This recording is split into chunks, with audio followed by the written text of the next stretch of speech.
திரு இருதய மாதத்தில் 13ஆம் நாளாகிய இன்று இயேசுவின் திரு இருதயமே நமக்கு ஆறுதல் என்ற தலைப்பில் தியானிப்போம். மத்தேயு நற்செய்தி 11ஆம் அதிகாரம் 28ஆம் வசனத்தில் ஆண்டவர் இயேசு இவ்வாறு கூறுகிறார்: சுமை சுமந்து சோர்ந்திருப்போரே, எல்லோரும் என்னிடம் வாருங்கள், நான் உங்களுக்கு இளைப்பாறுதல் அளிப்பேன் என்று.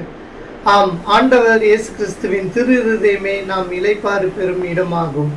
நம் வாழ்வில் பல துன்பங்களும் சோதனைகளும் கவலைகளும் இருந்தாலும் நாம் அனைத்தையும் ஆண்டவர் இயேசுவின் திரு இருதயத்தில் ஒப்படைக்கும் போது நம் வாழ்வு சுமைகள் அனைத்தும் நீக்கப்படுகிறது.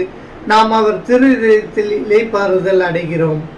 அவர் கல்வாரி மலையில் இருந்தபோது நம் பாவங்கள் ஒவ்வொன்றிற்காகவும் ஒவ்வொரு துளி இரத்தமும் சிந்தி நம் பாவங்கள் அனைத்தையும் முற்றிலுமாக கழுவி நமக்கு புனித வாழ்வையும் புது வாழ்வையும் பரிசாக அளித்தார்.